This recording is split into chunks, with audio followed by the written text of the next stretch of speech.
बिस्मिल्लाहिर्रहमानिर्रहीम। अस्सलाम वालेकुम।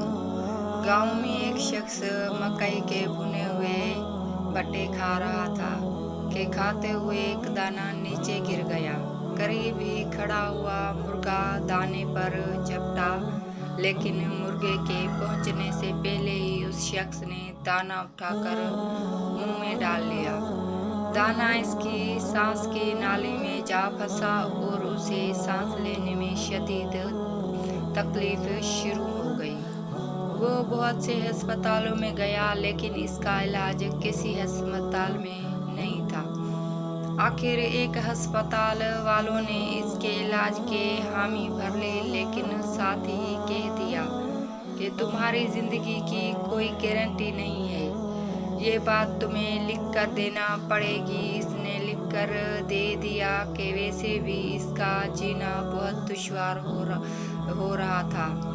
घर वालों से मिलने मिलाने वो वापस गांव गया। जो ही घर में दाखिल हुआ तो इसे जोरदार छींक आई, जिसके साथ ही दाना भी निकल कर बाहर जा गिरा। पास ही वही मुर्गा खड़ा था। उसने वो दाना इत्मीनान से चुग लिया। सबक दाने दाने पे लिखा है खाने वाले का नाम।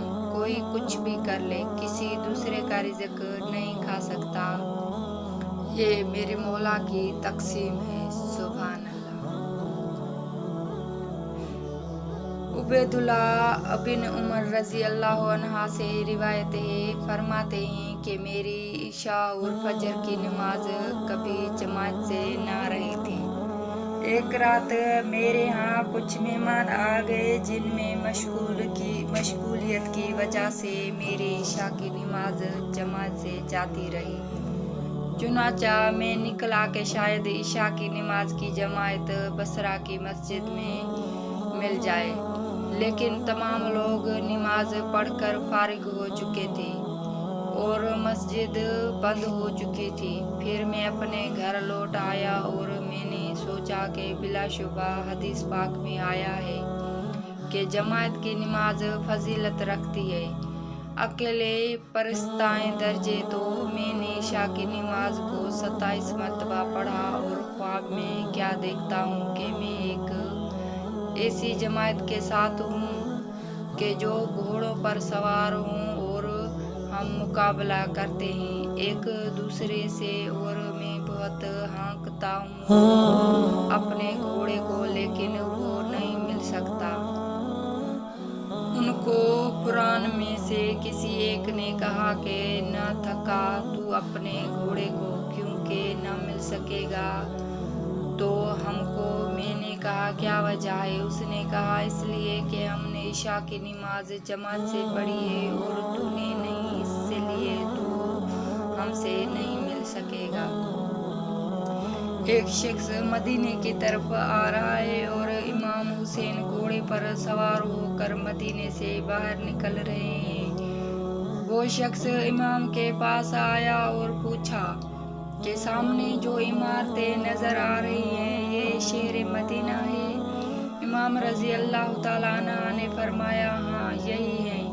उसने पूछा यहाँ कोई अली अलैहिस्सलाम नाम का रहता है? इमाम अलैहिस्सलाम ने कहा हाँ रहता है, क्या काम है? उसने कहा आज उसका सर काट लूँगा। हमारे बाप दादा का कत्ल किया, बहुत सी जंगों में उससे हमारी दुश्मनी है, आज मैं उसका हिसाब चुका दूंगा। फिर पूछा तुम्हारा नाम क्या है? फरमाया मैं हुसैन इब्ने अली हूँ, जिस अली को तुम मारने जा रहे हो उसका छोटा बेटा। वो शख्स रुक गया, कहा मैंने तुम्हारे बाप को गालियाँ दी, तुम पेश नहीं आए? कहा हम कभी गालियों पर पेश में नहीं आते, मेरे नाना का इरशाद है। जो गालियाँ सुनकर चुप रहे वो साबिर रहे। उस शख्स ने कहा कि मैं मदीने नहीं जाता अब। इमाम ने कहा जरूर जा, मगर पहले मुझे ये बता कि क्या किसी से लड़कर आया है, गुस्सा है, कोई परेशानी है, भूखा है तो चल मैं तुझे खाना खिला दूँ, घरेलू परेशानी है तो इसे हल कर दूँ। اس نے کہا کہ اسی وعدے پر آیا ہوں کہ اگر علی کو ماروں گا تو خزانے سے انعام ملے گا۔ امام نے کہا ابھی کھڑے کھڑے تیرے حصے کا دے دوں۔ اس نے کہا ابھی کیسے دو گے؟ امام علیہ السلام نے آسمان کی طرف دیکھ کر کہا دیکھ وہ چیل تیرے حصے کی تھیلی لے کر آ رہی ہے۔ چیل قریب آئی اور تھیلی اس کے سامنے پھینک دی۔ اس نے اٹھا کر جو دیکھ کھولی تو سونے کے سکوں سے بھری ہوئی تھی۔